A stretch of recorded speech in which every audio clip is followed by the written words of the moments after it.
We're going to like steel man and we're going to straw man the argument for eggs. We're also going to bust a bunch of myths. We like myth busting. It has all the ingredients you can need for your life inside of it. This is why an egg is a superfood. There are still articles that demonize an egg, let's say. I'm not saying don't listen to them. I'm just saying, I'm saying you should listen to both sides and then you should use your own human ingenuity to decide for yourself. The yolk is fat, fat is cholesterol, cholesterol is bad, therefore eggs are bad, so just eat the egg white and don't eat the yolk. And sometimes I'll just take an egg white container and just dump it right in my mouth. Shooting them like shots. Yeah, I'm good to go. I get what you mean by egg is a superfood, but is it a superfood if I inject it with poison? I mean, because you're going to get more for your buck if you get an egg that mass produced. Well, the sad thing is I believed it. I mean, people do believe it.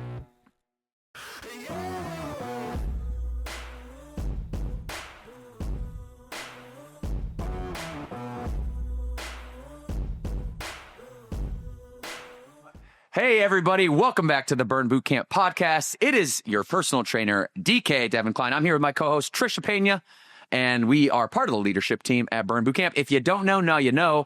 We do a podcast. And so if you're here for the first time ever, welcome to the podcast. We are on YouTube. We're on Spotify.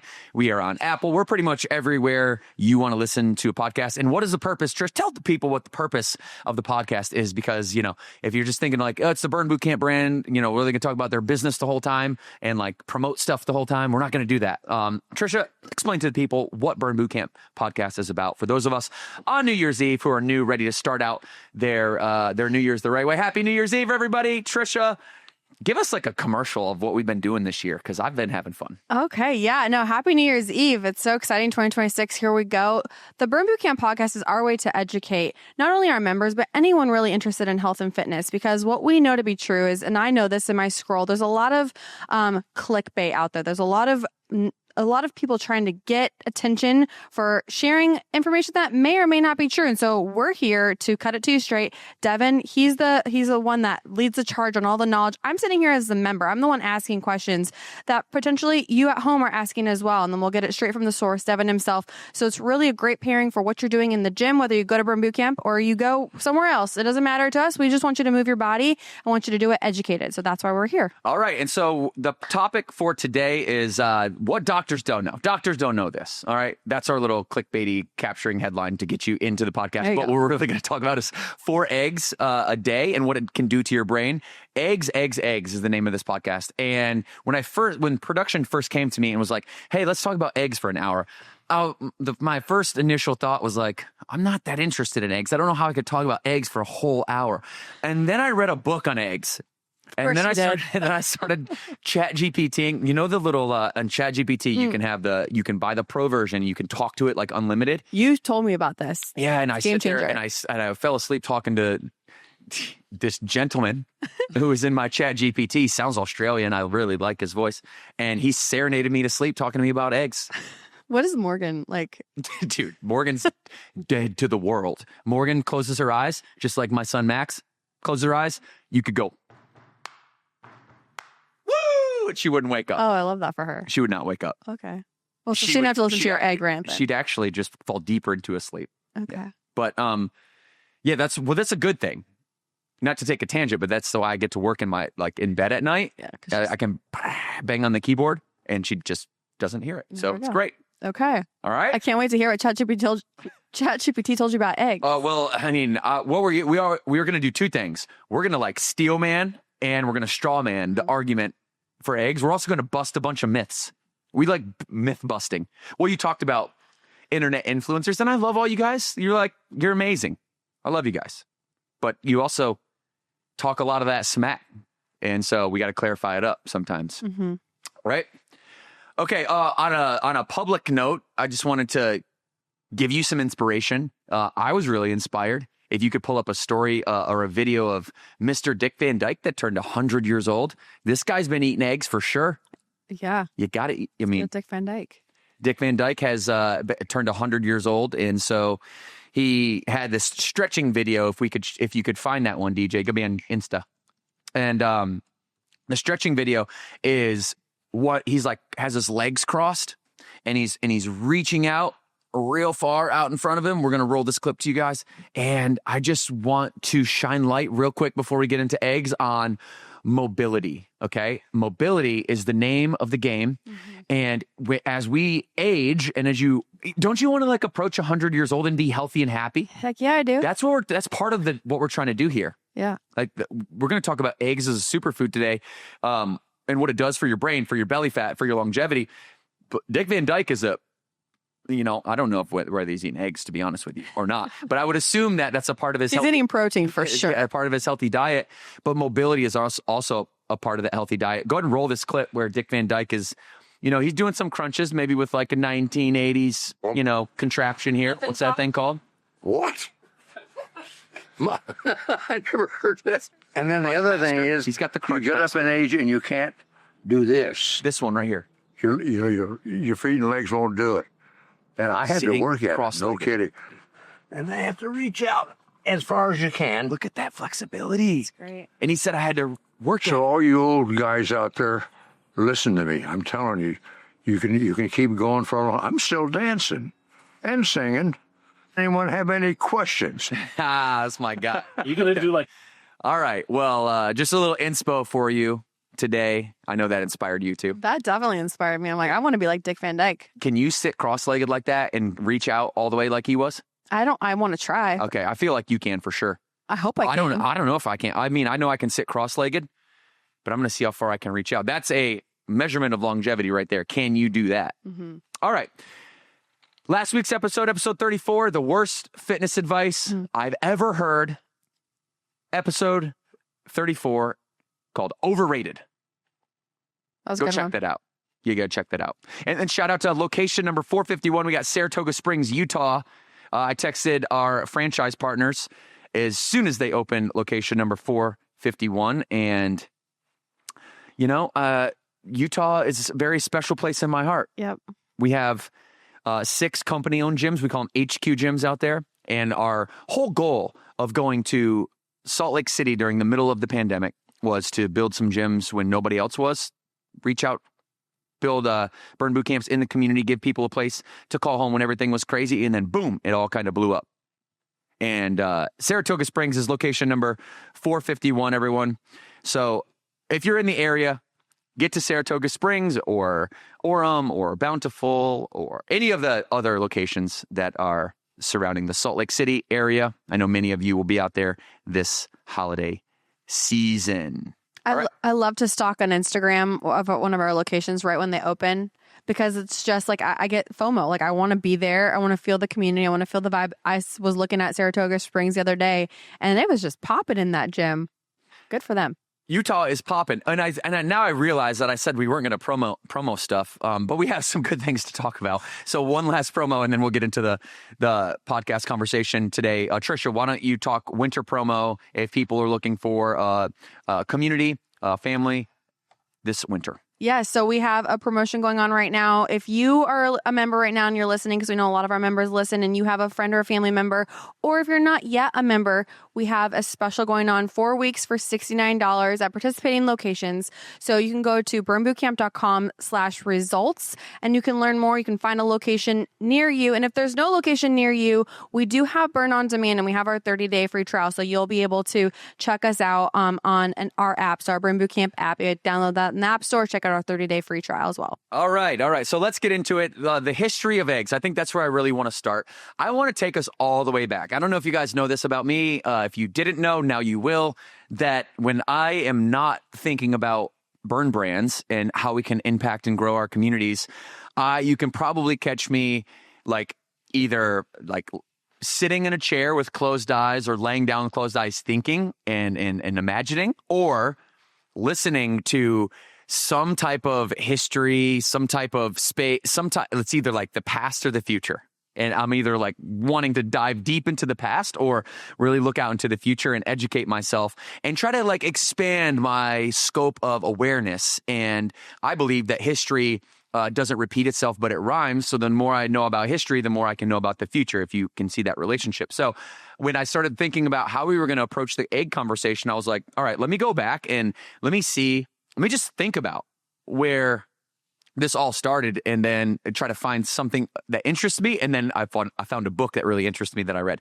So can we do that? Can we start at the beginning, and we'll go all the way up until into kind of the steel man, straw man argument for eggs in today's society. Is that good? Let's do it. You want to do it?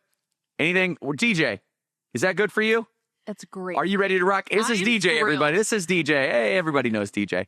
All right, DJ is helping us out here today. So, all right, what we have to first do is realize how old eggs actually are. And it's, right, like older than humans. Yeah. First of all, older than humans. So the homonyms, or the species of like humans, there's a bunch of different kinds of homonyms, and they go way back like 6 or 7 million years. Okay. And then the Homo sapien, us, a modern day human being with a large prefrontal cortex, the executive function of our brain, we developed, I think the oldest evidence is maybe 300,000 years ago or something along those lines. And I think that's relatively new evidence. I know in 17, it was some Homo sapien bones were found 300,000 years ago, which like doubled the time in which, we were thought to actually exist. So can you imagine, okay? Can you imagine 300,000 years ago, okay? You, Trisha, are walking around the earth and you're hungry. Mm-hmm. You don't have Starbucks. No. There's no Dunkin' Donuts. Okay. My egg white bites. There's no Afterburn bars. You don't have protein shakes. You are constantly on the look for your next meal. You come across this nest, and in this nest are these eggs, and you have this, I don't know, you have this reaction to it like, ooh, those would be good. Okay. Well, think about what an egg is. Think about what an egg is. An egg has a shell, and that shell is a structure that separates the outside world from the inside world of an egg. Yeah. People often call eggs nutrient dense. Do you know why they call eggs nutrient dense? Well, I mean, there's life in there, so there's nutrients. Boom. Yeah. I just shouldn't have read that book and just asked you that question, because there's life in there, is what she said. Yeah, there is life in there. There's enough ingredients in there to build a brain, to build a beak, to build a bone, to whatever the animal is. It could be a lizard eggs or reptile eggs too, to build blood, to literally everything that is an animal. Yeah. It has those raw ingredients inside of it. It's nutrient dense. It has life inside of the egg. Okay. And it has that egg, that structure. It protects it from the outside world. What was for certain 300,000 years ago? You had to find your own food. Yeah. Modern day agriculture was not here yet. And so hunters and gatherers would frolic the earth, and they would eat. Okay. And sometimes they'd go 3 or 4 days without eating. Guess what's a really convenient food for you to transport? I know sometimes we think like modern day eggs are relatively like frail, but eggs in nature aren't so frail. So like add 15% more rigidity to the eggshell. Yeah. You could probably see how you could carry those things around, and they could clunk around a little bit, or you could just carry it in your hand and care for it, and you have portable food. Yeah. You don't need to cook it. You don't need fire. You don't need anything. You just need the egg. That's all you need. It has all the ingredients you can need for your life inside of it. Mm-hmm. This is why an egg is a superfood. Yeah. Because why it's a superfood isn't just because we want to wake up today in 2025. Oh my gosh, look at the journal. Look at the headline. Click. It's not because of that. It's because it evolved with us. It's not because somebody wants to say it's a superfood. Well, you're pretty critical on the term superfood. So for you to use the word superfood means it's an actual superfood. It's not just a marketing way to... Means, to me, the definition of that, maybe DJ, look up the exact definition of a superfood. But for me, a superfood is a food that in which every ingredient, every molecule in the food is good for your body and has been here in nature before we were here. Mm-hmm. Because a superfood to me has evolved, has been part of the evolution of human beings. We are, for 300,000 years, we have been eating eggs. Now, we're going to go into the reason why somebody might combat that argument in modern day society with all the manipulation that we do to things. And we're going to talk about that. So stick around for that argument, people, because it is not an illogical argument. It's actually a great argument, and you should really understand it, because there are still articles that demonize an egg, let's say. I'm not saying don't listen to them. I'm just saying I'm saying you should listen to both sides, and then you should use your own human ingenuity to decide for yourself. Not just listen to somebody say eggs are bad, and there you say cholesterol is bad because they say cholesterol is bad. Cholesterol is not bad. We're going to talk about that too. Mm-hmm. Not all cholesterol is made equally, not the same size, not the same particle. Okay. Fact-based superfood explanation. Let me see. It says there's no, Chat GPT, there's no exact official definition for a superfood. Ask it, if you did have to make an exact definition for a superfood, what would it be? And let's see if you did have to make an exact definition for a superfood, what would it be? Okay.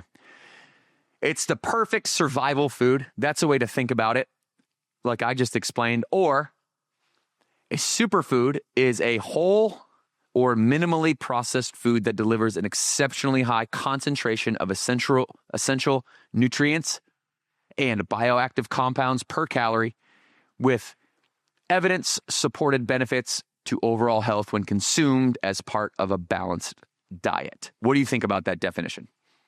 I think that makes sense. Makes sense? Yes.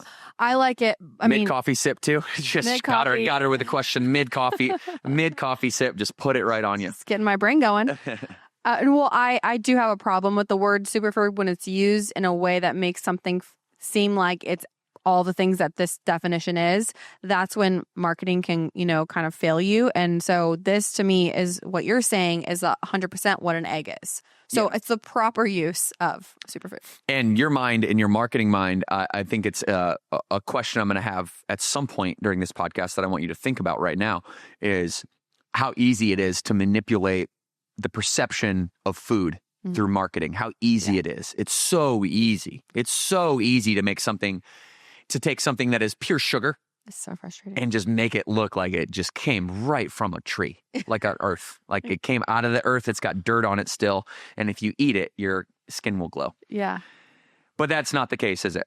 Not for an egg. So what is an egg actually, like biologically? Okay, so inside of one egg, I'm going to read this because I wrote it down from this book. This was a great part of this. Okay, so inside one egg, they're all essential amino acids. Mm-hmm. We've talked about amino acids many times before in the podcast. I believe episode 499. Wow. I always go back to that one. I think it's 499 in which we break down. Oh, no, it's protein.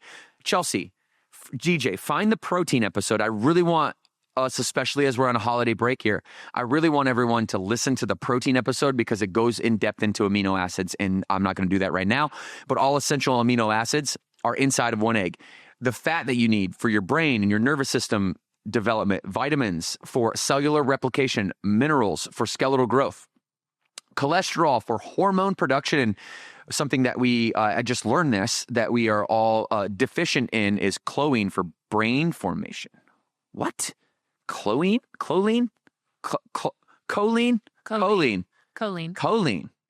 Which choline. Yeah, I've heard the word before. Yeah. But I kind of just skipped over it as something like my brain wasn't ready for until I dove deep last night. So, yeah. But I mean, an egg has to grow, brain, build muscles, form organs, support immune responses and things like that. So you have inside one egg, like I said, all the ingredients for one life. It's nutrient dense, which is why, because it has so many nutrients in it, which is why eggs are like the number one target, public enemy number one when it comes to like wanting to discuss whether foods are healthy or not.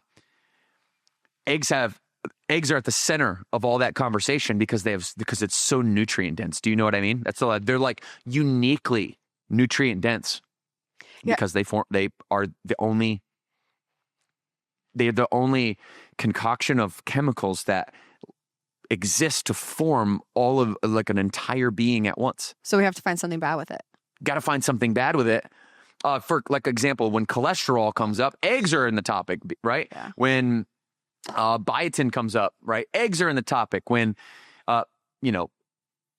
too much fat in your diet is eggs.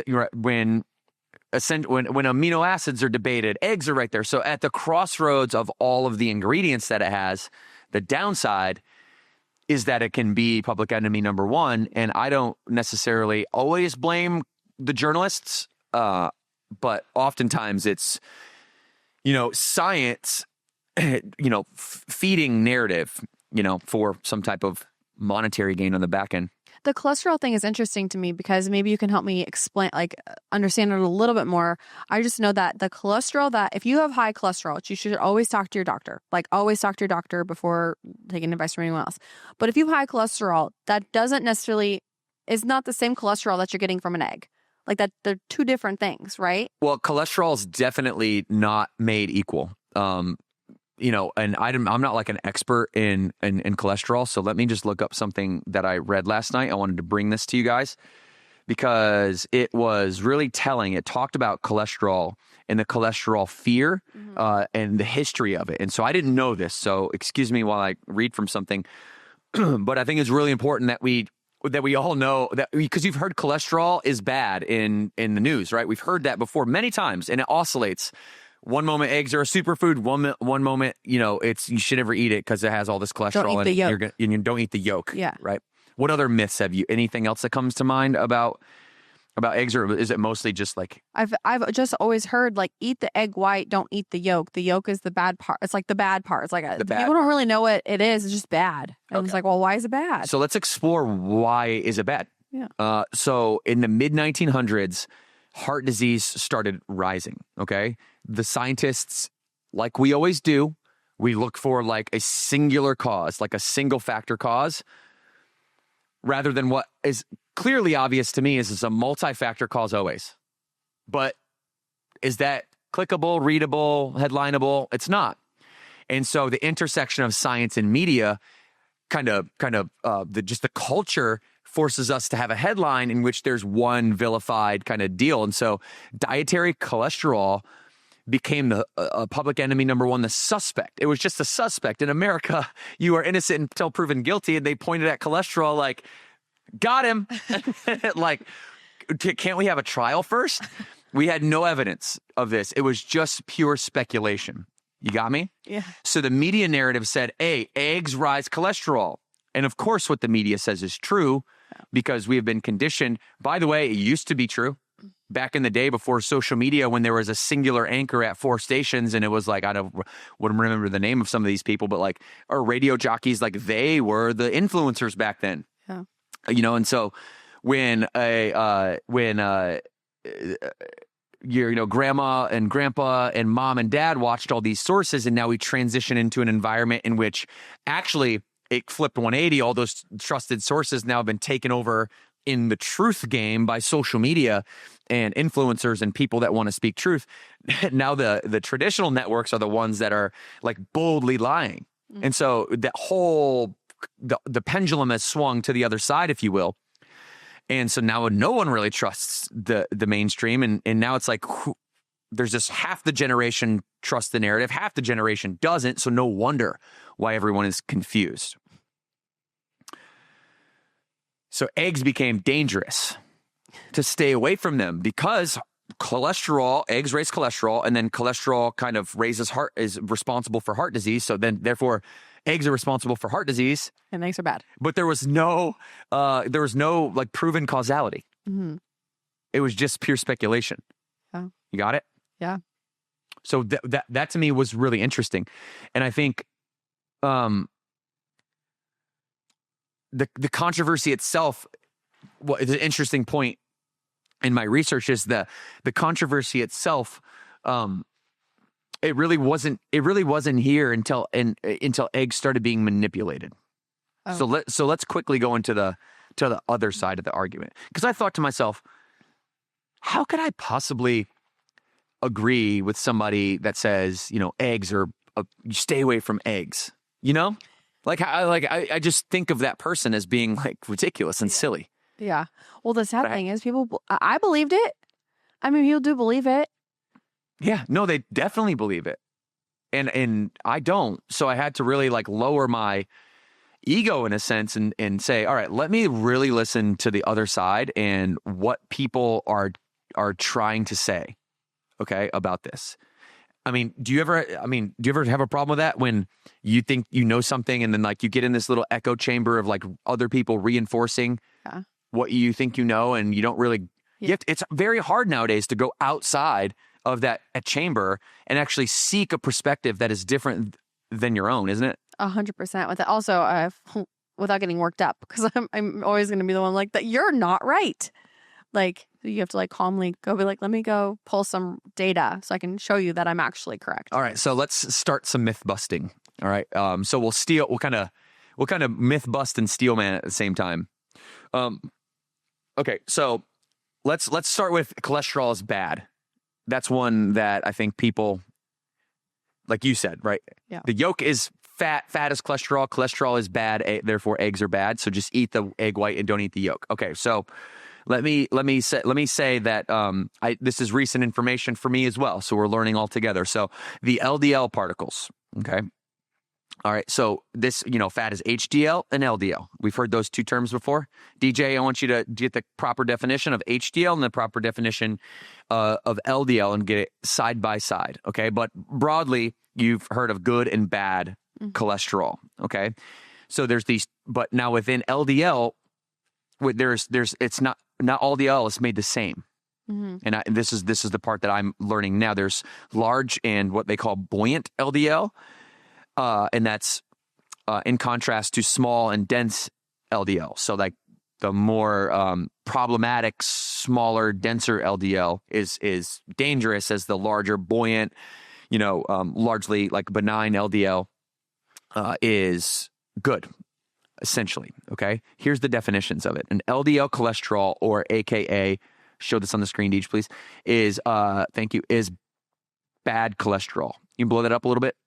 So, low density lipoprotein delivers cholesterol from the liver to your cells. When LDL is too high, excess cholesterol can stick to arteries and walls. All right. And then HDL, good cholesterol, high density lipoprotein, helps remove excess cholesterol from the bloodstream and arteries and carries it back to the liver for disposal, acting as a cleanup crew. Okay. So, eggs tend to increase large LDL, improve good cholesterol, HDL, and improve LDL particle size ratios. That's coming straight from the scientific literature. So what does that actually mean? Because that's just a bunch of words that mean nothing, right? Yeah, I'm trying to follow. Okay. I wanted to lay out, because I didn't even know that. Yeah. And when I read it, I'm like, okay, now let me take the backdrop scientifically and let's bring it on the podcast and say, what does this actually mean? Yeah. What actually means that cholesterol has different variations. Yeah. And that if you just say all cholesterol is bad, then that's just like saying, it's like saying all food is bad. Mm-hmm. It's like broadly categorizing all the things as one thing. Cholesterol is bad and good. LDL is both small and large. So there is a good side of the bad. That's all I heard. That's all you need to know, is that you can't demonize LDL cholesterol because it's dependent and state specific on the food. What about the people that say, everything, like they're too much of a good thing? So meaning if you're going to eat 3 eggs, maybe you only eat the yolk out of 2 and just eat the egg white out of the 3rd. That's a great question. So this is something I do all the time, because we want to keep a macronutrient ratio that is in alignment with fitness-specific nutrition. So let's dive into that question. So, okay, then you might wonder, what do you mean by macronutrient ratio for fitness-specific nutrition? All I mean is that when you eat proteins, carbs, and fats, that the total caloric makeup is broken down into a ratio of protein by about 40%, carbohydrates by about 35%, and fat by about 25%, something like that. And, give or take 5% either way, depending on who you are. But that's generally speaking, when you eat calories and like you log them into GPT or you log them into Lose It or MyFitnessPal, and you do that for a few days, you're going to see what your macronutrient ratios are, because that's what these platforms do for you. They allow you to enter your food, take pictures of your food, and they spit out like what your protein, carbohydrate, and fat ratio are. Okay, so then if I eat 3 whole eggs, okay, let me just Google average nutrients in a modern day egg. I believe it's 8 grams of protein, maybe 5 grams of fat, and maybe no carbohydrates. That's my guess. Just one egg is about, what's it say, DJ? Protein 6.3 grams, fat 5, carbs 0.4, sugars 0.2. Okay, so I'm pretty close. And 1 large egg. Yep. So I'm pretty close. You're about 7 or 8 grams of protein, 4 to 5 grams of fat, and about 0 to 0 grams of carbohydrate. Okay. So then if you look at those ratios, you have a high protein and you have high fat. Yep. So that's eggs are a perfect high protein, high fat food. If you want to eat something before bed, you'd want to stay away from carbohydrates just because of the attention that carbohydrates draw from your energy systems to focus on breaking down and digesting and metabolizing, not repairing and recovering. So when we minimize our carbohydrates, you're going to minimize that response. It's great to have eggs right before bed, especially if you're trying to build muscle. Having eggs, having protein paired with fat right before bed almost acts as like a casein protein as a gradual release as it takes the fat longer to break down. So if you remove one of the 3 egg yolks, now what you have, instead of 15, 15, 15, or 5, 5, 5 equaling 15 grams of fat, you're going to have 10 grams of fat. Instead of 7, 7, 7, 21 grams of protein, you're still going to have 21 grams of protein, but you're going to have 10 grams of fat instead of 15. So now what you've done is you've manipulated your macronutrient ratios, and there's nothing wrong with that. But if your macronutrient ratios are on point, there's nothing wrong with eating 3 eggs if you need to get your good fat in. It's only if you're trying to maintain that ratio and you're like teetering on it, in which you'd want to eliminate the fat from, it's not because it's bad. It's just because if you eat too many calories and not in the right ratio, that's not fitness specific nutrition. Yeah. You're not going to take advantage of your workouts the way we'd like you to by giving your body the raw ingredients it needs to recover to stay strong, but also not so much energy and an energy surplus in which you're going to gain body fat simultaneously. We're still getting then the benefits of the nutrients from the other 2 egg. That's how I eat my eggs, is exactly that way. And so just kind of, if anyone out there, because I've also heard people say they're doing it because they don't want to have too much yolk. I'm like, well, is that really the case? You're spot on for the cases. You're just eliminating the fat. Yeah. And sometimes I'll just take an egg white container and just, dump it right in my mouth. It's true. She's seen me do it before. Hey, I'm busy. And listen, if 300,000 years ago, all right, I could roll up on an eagle nest and just crack an egg and just bon appetit, bro. And we're good to go. Just like shooting them like shots. Yeah, I'm good to go. Rocky Balboa did it. Like, look at him. Dude, he won all the titles. Yeah. He never lost. Yeah. Drago. He beat Drago. I want to beat Drago. I don't Break know. some egg whites. I don't know who Drago is. Oh, okay. Maybe we'll watch the story for another time. Isn't it Gaston in Beauty and the Beast? Doesn't he gulp 4 dozen eggs? Oh, yeah. But that's what makes him so strong. Oh, yeah. Oh, yeah. Gaston. He's my hero.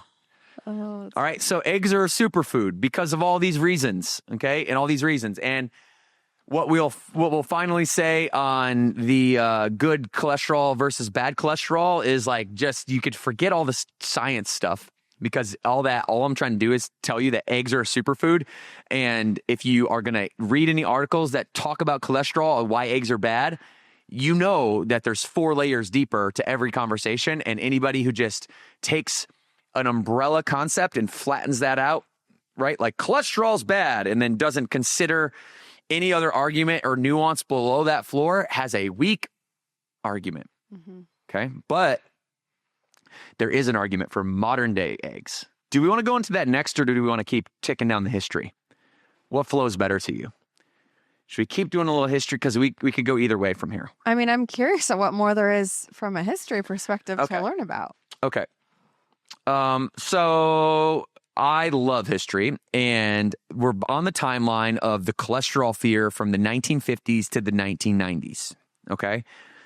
After that, the media, they start bouncing back and forth. You guys all remember this. Can you Google or ChatGPT like 3 articles that demonize eggs and 3 articles that champion eggs. And I want to just click into a couple of these. I want to look at the headlines and I want to start to see the contrast in what we're talking about here as we go into the history. So the nutrition science behind it was very slow.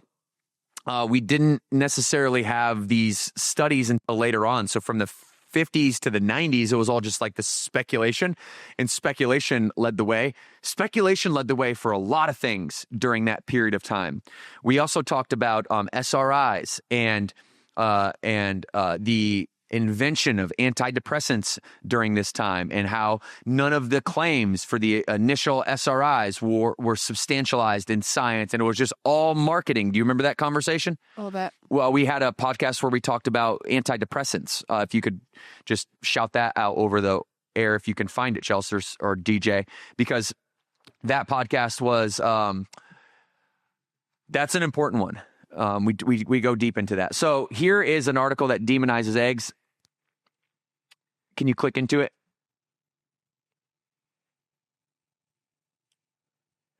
The media went back and forth. Okay. The headlines wanted like certainty.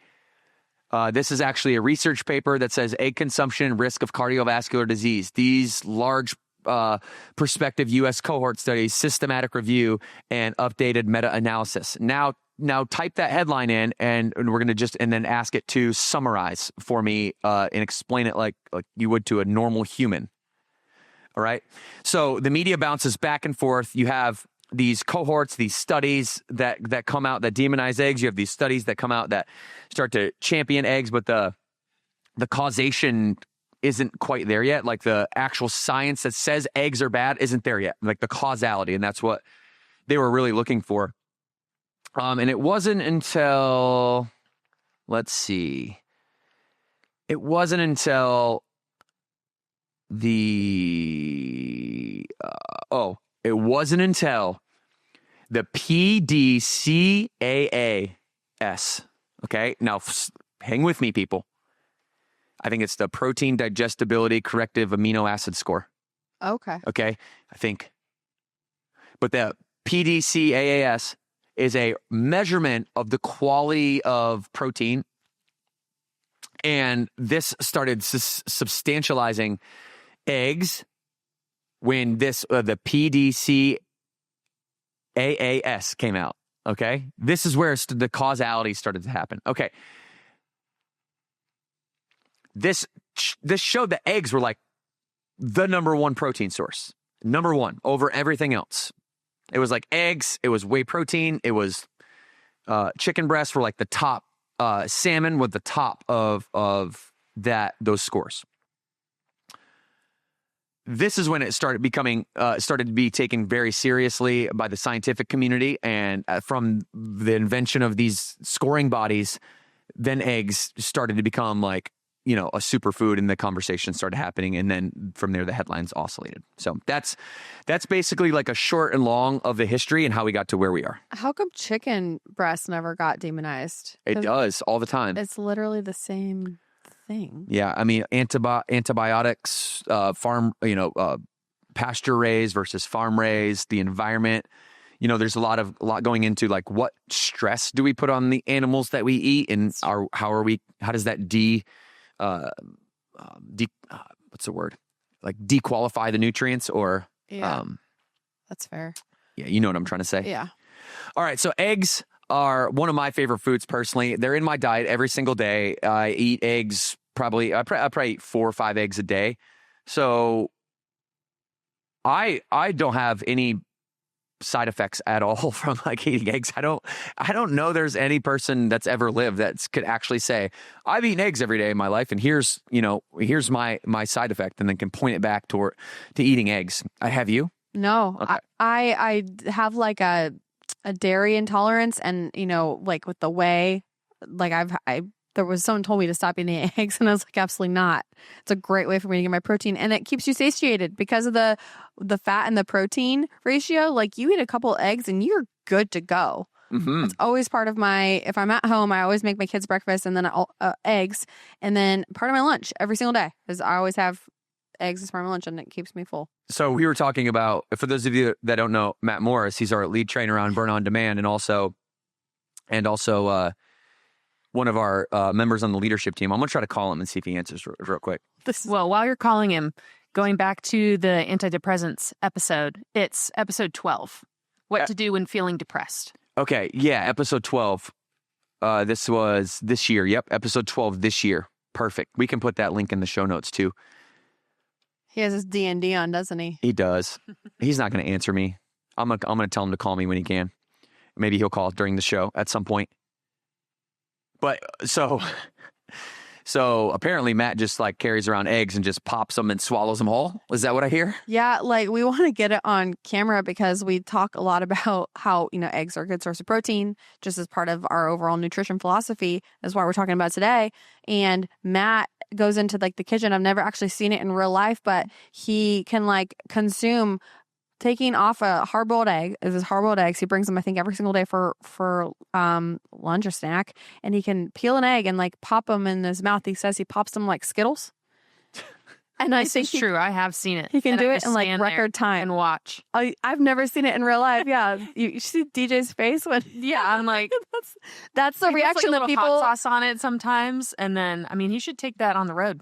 Yeah, we need to get it on camera. We should like sneak up on him and just film him just doing like some sriracha and then just swallowing an egg whole like a savage. Yeah, I think that's Well, a he's great not one. going to answer me because he's busy right now. But I told him to. I said I want to ask you something on the podcast, so call during the show if you can.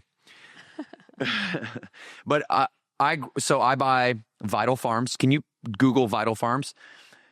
Vital Farms are my favorite. Oh, there's Matt. Oh gosh, Let's go. Matt, you're live on the podcast. How are you? What up, Burn Boot Camp podcast? We're having an egg debate. Hey, Matt. Am I the egg connoisseur? You are the egg connoisseur. You have a reputation for putting hot sauce on everything, especially eggs, and then just popping them whole like Skittles.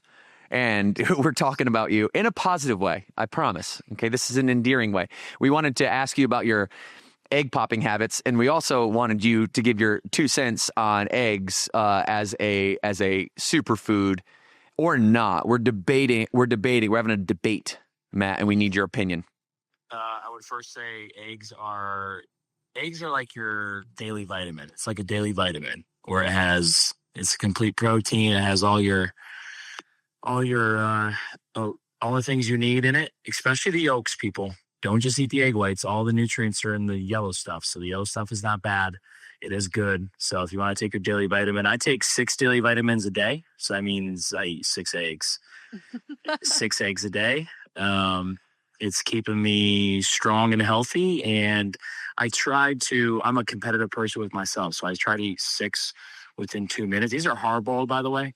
So I've been getting real good at it. Why do you try to eat 6 in 2 minutes? What the heck is that No all one's about? watching. It's just I'm a him. busy guy, and I know time is precious. So if I can eat faster, that means I can get more work done. So do you actually It's like- chew them, or you just swallow them whole? I get it like 7 bites, and then I'm on to my next one. How do you actually count your bites? Is this how mathematic that you're getting here? I don't count my bites. If I did, I'd be a true psycho. But usually, I know when it's time to pop another. Like a true egg addict you are. That's perfect. I'm gonna hashtag that. I'm an egg addict. That's hard to say An 5 eggaholic. times in a row. Eggaholic, that's a better one. Eggaholic. Yeah, eggaholic. So eat your eggs. Again, take your vitamins. Listen to your parents. All right, Matt. Well, it is New Year's Eve today. Happy New Year's Eve to you. Thanks for answering your phone. I know it's end of the year stuff for us as busy executives here at Burn. What advice do you have for people in the new year? While I have you. Just show up day by day. That's all you got to do. We'll take care of the rest. Okay. All right. Thanks. Simple as Matt is. That is the best simple advice Matt could give. Thanks, buddy. Thanks, Bye. Matt. Okay. You heard it from him. I told you. 6 vitamins every day. We're getting it on camera now. Okay. We're going to put it on the podcast, Instagram. If you're not following us, Burn Boot Camp Podcast. It's going to be up there. It is definitely going to be up there. All right. We're going to make that happen. All right. So let's talk about the reality. Let's just level set. This episode has kind of gone in a lot of directions and kind of we're weaving right now. We're weaving. Let's weave back and let's land on like what the reality of eggs are. You heard it straightforward from Matt. I think he said it best. I take 6 vitamins a day, 6 eggs.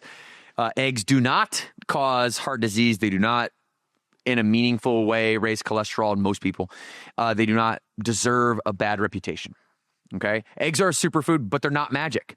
They're quite literally a vitamin in a shell and have everything that you need in order to recover and to grow and to repair your tissue and to give your body the macro and micro nutrients, especially in the yolks that Mac talked about, to actually recover and repair your body. The quality matters. The context matters. So we're going to go into that next. Cool. The quality and the context actually matters. And so what we've been talking about is eggs as they live in their natural state. This is why I like Vital Farms. Okay. Pull Vital Farms up. I just want you guys, by the way, shout out to Vital Farms. They've sent me a handful of like boxes and cool like trinkets and stuff. One of my best buddies, who is a childhood friend of mine, shout out to Brett. Brett is an executive over at Vital Farms, and I had really eaten the packaged hard-boiled eggs before he even started working there. So when he started working there, I'm like, yes, free eggs, let's go. Well, it hasn't quite worked out yet, but they've sent me like free pencils and free coffee cups and things like that. But we are not sponsored by Vital Farms, everybody. On the podcast, I want you to know that this is a truly organic promotion for them. If you take 5 bags of pre-cooked hard-boiled eggs together and you go actually do the research behind them and you see the integrity that goes into the Vital Farms eggs versus most every other brand, you're going to see the difference in what we're talking about and how the next segment we'll go into is modern eggs versus kind of the more historic, natural, ancient version that our fellow brother and sister would come across and eat in the wilderness. Not made quite the same way anymore, right? When you're talking about mass production of eggs. And so the steel man for the argument against eggs is really all of the modern manipulation that we've done, keeping, let's just use chickens in close quarters, feeding them antibiotics to keep them from disease so that they can live longer, so that we can get a bigger return on our investment and our chickens don't die. All of the steroids that go into their body that makes them larger and more plump. You ever seen a chicken as big as some of these turkey as big as some of these, like, some of these like meals now you see people are putting like a full chicken or a half chicken or a full turkey or these things are covering the whole table. Chickens don't grow like that. Like, you might get a once in a lifetime wild turkey to be just a gargantuan like that, but like mass produced, like, I don't know, you get all these hormones, all these synthetic materials inside of what you eat, and then you put it in an environment that stresses it out. Like, have you ever heard this? You are what you eat, but you also are what you eat eats. Yeah. That'll make you think. Yeah. Because the molecule that you can't see is the molecule that is the same molecule that follows the laws of physics, that energy cannot be created nor destroyed. It can only change state and change form. So the same air that we breathe right now is the same air Jesus breathed. Same air the dinosaurs were breathing. Like, literally the same molecules. Mm-hmm. We are all made from the same molecules. Literally stardust. All of the molecules that make up stars that expand and then supernova and then explode and then disperse those particles out into the universe over billions and billions and billions and billions of years. We are literally made of that stuff. Energy cannot be created nor destroyed. It can only transform. Mm-hmm. And so it's very important to understand that concept when it comes to the food that we're eating, and that you are what you ate, and you are what it ate, and you are what it ate. And that goes all the way back to the history of time. Mm-hmm. I'm a huge, like, creationist, like, evolution nerd. I think religion and God and Jesus and creationism can all live in the same world. I believe that God created the heavens and the earth and gave us the ability to create and to evolve. And that was part of the playbook. And that's how you see, like, that's how you see, like, evolution. And that's how there's evidence of it and all these things. And so over time, we have evolved as a species. 300,000 years ago, we're not the same as we are today, right? We're taller. We're more intelligent. Our environment around us has shaped us, right? And we have other inputs other than what, not only the environment we're in today, but all of the environments that anyone has ever been is shaped who we are today. So you are what you eat eats. Remember that. And if you have in the modern day argument is, well, I get what you mean by egg is a superfood, but is it a superfood if I inject it with poison? That's basically the argument. It's a good argument. Do you think that's a good argument that people should be very aware? Yeah. Because the fine line between a superfood and danger is in the hands of a leader of an organization that makes a decision to define whether that food is going to fall on which side of the line. And it's a very interesting, intellectually challenging conversation. It is. And unfortunately, the pricing is very extreme as well. I mean, because you're going to get more for your buck if you get an egg that's been obviously mass produced.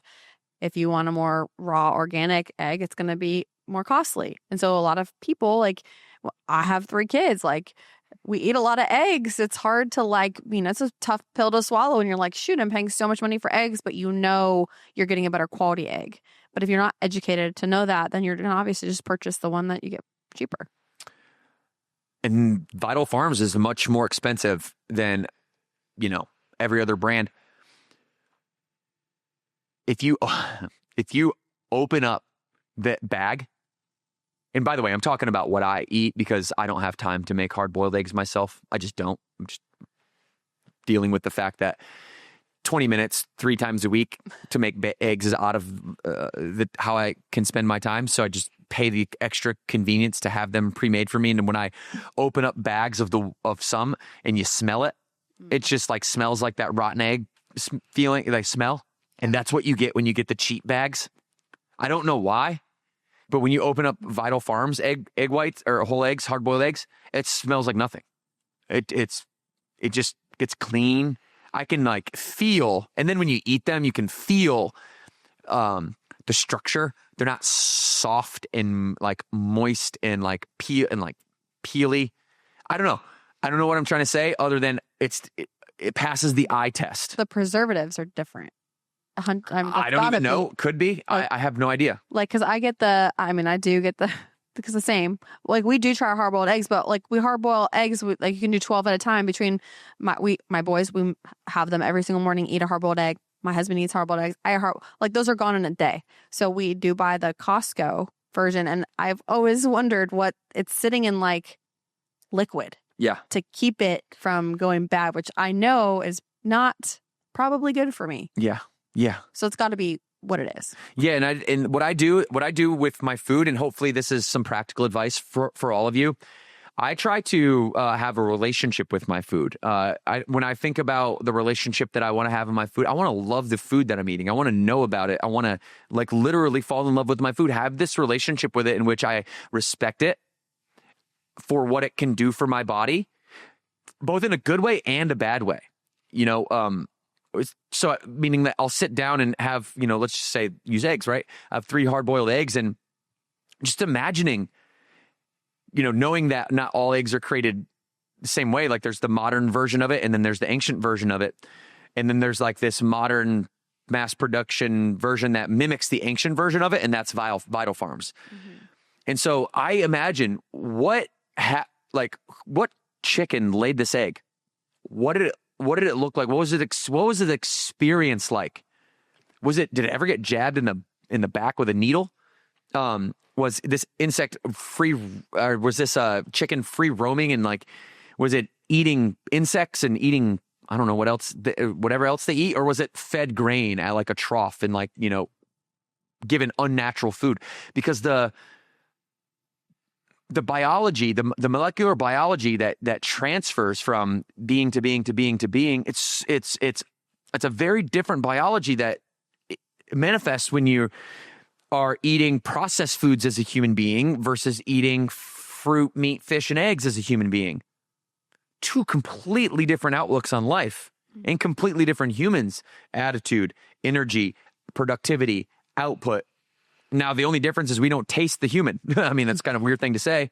But if you did, it would probably taste sour, like because its environment is all of these processed things that are. So this grain is this processed food for a chicken. It's not going to taste as good as if you're getting, something that comes straight from the earth and is raised naturally, the way it was intended to be raised. So I understand the argument against eggs when it's not produced in a natural environment. Yeah. When animal welfare, like I eat animals, but I also believe in the welfare and the sustainability of it. I believe animals are on the planet to be consumed in large by human beings and to complete the circle of life and are an essential part of how biology and evolution and the whole system evolves and works.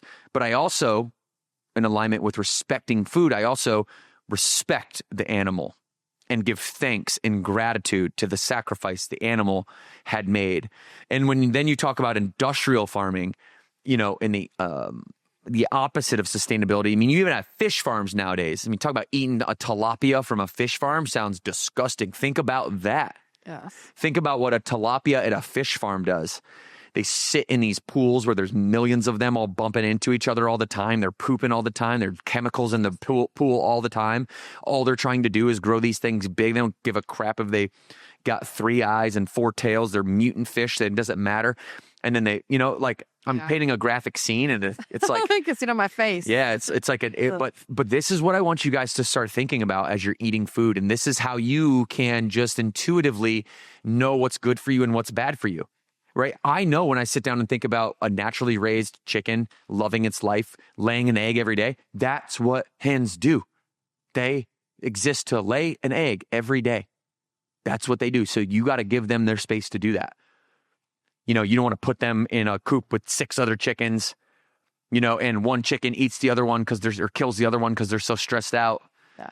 I'm not sure if that actually does happen. I'm just trying to imagine. That does happen. I'm sure it does. For a fact. We have chickens at our house. And if one kind of comes in, you got to introduce them all. It's definitely like a community and a little ecosystem you got there. But if one chicken is kind of going off the rails, they'll peck at them until they just kind of go away or leave them alone. I mean, it's definitely a herd mentality. So it's very interesting, the balance of chicken happiness.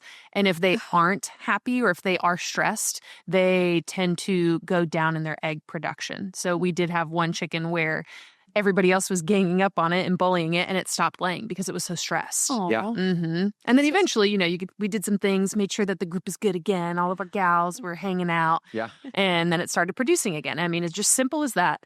So that is true. It is a fact. It's a microcosm of humans, right? Yeah. I really want to get a chicken coop. Do it. Listen, I'm pro chicken. Pro chicken? Pro chicken. They're super easy. We feed them a lot of our own food scraps, so that's where they get a lot of nutrients from as well. But they do free range. Granted, we have a lot of space, but they can be in some, in a backyard if you've got 2. All right. So for the people, how much do chickens cost versus, because I don't have chickens. So how much do they cost to maintain versus the price of eggs? And do you actually get an ROI? And how many eggs do you need to eat to get an ROI on the chicken coop? That's a great question. All right, we're going to explore that. I'll have to do that later, but How much does a chicken cost, though, just really fast? it depends on the type of chicken, but my guess would be anywhere between $5 to $10. That's it? For a little chicken. For a little chick. And we have currently Sign we've me got up. 18 chickens right now. So we get 18 eggs a day. All right. You just get them for free if you just let the eggs go. Can you just let them go?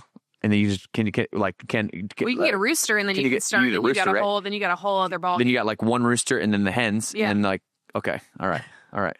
So then we eventually we can set it up to where we can just produce more hens. Mhm. See? Yeah. That's the name. We got it. I got it. Yeah. All right. We'll do a podcast on the ROI of a chicken coop at some point. I like it. And for all of you in an apartment, you can just cancel that episode and not listen to it at all, or just daydream. Okay, so let's do one more thing. Let's wrap up the egg conversation today. I think we've covered quite a bit of ground. We've talked about. Let's finish up with what eggs aren't going to do for you, because I think that's an important part of the way that I think is, getting both sides. Matt says eggs are a vitamin. You take 6 vitamins a day, but inherently underneath that statement also says that eggs don't fix everything. Yeah. If you have a bad diet and you add some eggs into it, what we aren't saying is that you're magically going to have, health. You're going to have better vitamin density. Yeah, you're going to have more micronutrients in your body. That's a great thing.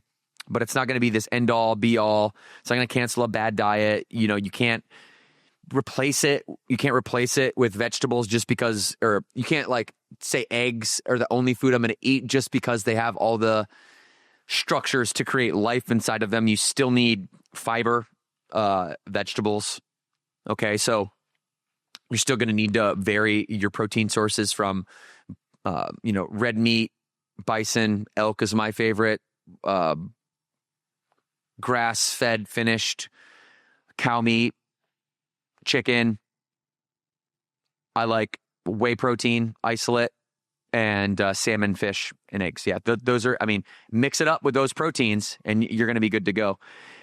But it's not going to cure all. It's not going to be everything. We want you to introduce eggs into your diet. And this is the final thing I'll say, Trish, and I'll wrap it over to you, or give it over to you to wrap with comments, is eggs have always been good for you. They always be good for you if they are made in the right way. You need to know where all of your food comes from, in the same way that we can mass produce meat, cow, steroid injections, hormones, all the stuff that goes into producing the mass meat market. It's the same exact ideology in the egg market. And you just have to bite the bullet and pay. If you're going to buy eggs and not have a chicken coop, then you need to make sure that you're getting them and paying for them. Because if you pay for a 1984 Honda, you're going to get a 1984 Honda. If you pay for a 2025 Ferrari, you're going to get a 2025 Ferrari. And what you pay for the eggs actually will be in alignment with the quality of them and the quality of the molecules that they have eaten before them.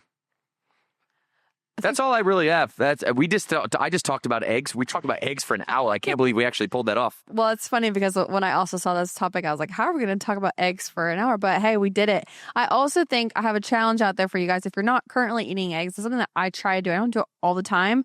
But if you need that midday snack protein intake, just 2 hard-boiled eggs. Bring them with you to work. That's what I try to do on a consistent basis when I have them. But it will, to the point of, not only is it the vitamins that you're going to get, but it's also going to keep you satiated.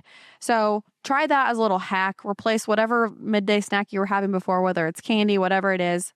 Pop 2 eggs in. You'll be good to go. All right, everybody. I think that's pretty good. So today we just talked a lot about eggs, the stuff that doctors don't teach you. The medical industry is here to serve and support, and we are here to serve and support as well. But what I know is that a lot of the demonizing of eggs does come from the medical field and historically. And so I love our doctors, but if you ask a nutritionist, they're going to have a much different opinion than a doctor is going to have here. And so we appreciate you listening. Eat 4 or 6 eggs if you're Matt Morris and you weigh 200 pounds of pure muscle. You can eat 6 in a day, but we just highly encourage you to work 4 eggs into your diet, to stay in a slight caloric deficit and get that amount of protein in that you need, your ideal amount of protein for your ideal amount of body weight. That's the goal. And what else do we need to talk about, Trish? Is that it? I think that's it. We covered it all, everybody. If you haven't already, take 2 seconds to subscribe to the Burn Boot Camp podcast here on YouTube. And if you want to continue your listening experience because you just love hanging out with us so much, this is episode 506 right here, How to Hit Your Protein Goals Daily. See you, everybody. 2 claps on 2. 1, 2.